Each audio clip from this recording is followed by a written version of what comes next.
الفضيحة الثانية هي فضيحة الفلول، فلول الجولاني اللي هن غيّروا أماكنهم، يعني خنادقهم من فلول النظام السابق إلى فلول النظام الجولاني يعني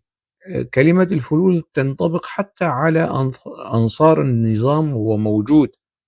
لأنه قياسًا بالشعب السوري هم فلول. كانوا فلولًا وسيبقون فلولًا، غيّروا الخنادق، غيّروا المقاعد، مثل هاي السيدة الفاضلة ما باعرف إذا هي فاضلة والّا مش فاضلة يعني، طبقًا على سلوكها و و و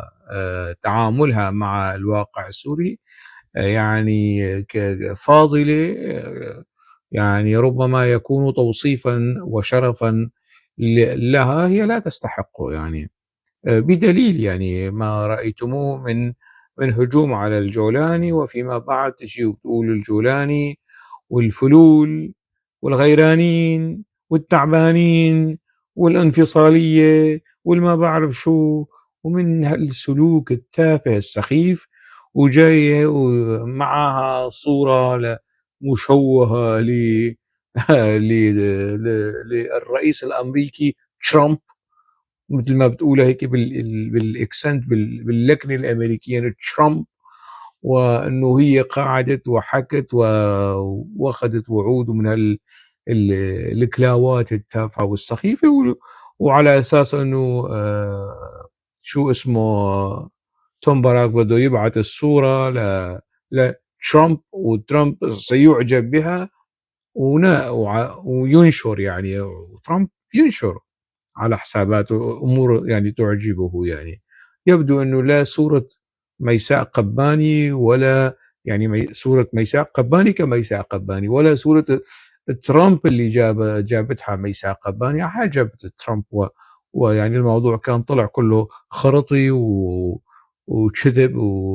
والغيرانين والكذابين والبعثية والفلول والأسديين اللي حتى 2019 2020 ومن هالقصص هيك. هذا إحدى الفضائح، فضائح الحاضنة أو الفلول أو الجمهور يعني، وهن عايشين في أمريكا ويتصرفون ويتفاخرون بجرائم هذا النظام. هذا السلوك لم يفعله جمهور نظام بشار الأسد. ما شفنا يعني جمهور بشار الأسد، أنا مش قضية مديح، وبإمكانكم ترجعوا للفيديوهات، يعني في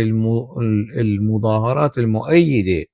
لنظام بشار الأسد في أوروبا، وصارت مظاهرات مؤيدة، ما شفنا ناس حاملة براميل،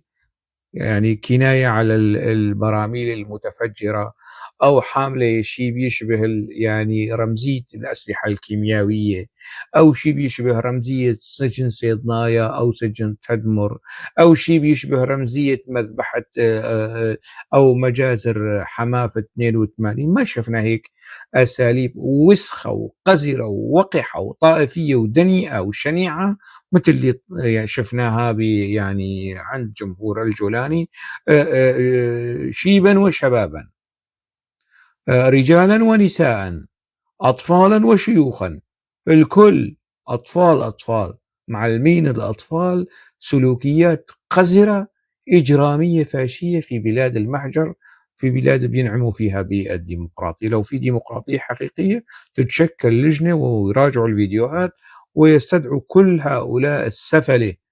من اللي تعاملوا مع المختلفين معهم بتلك الجرعة الطائفية الإجرامية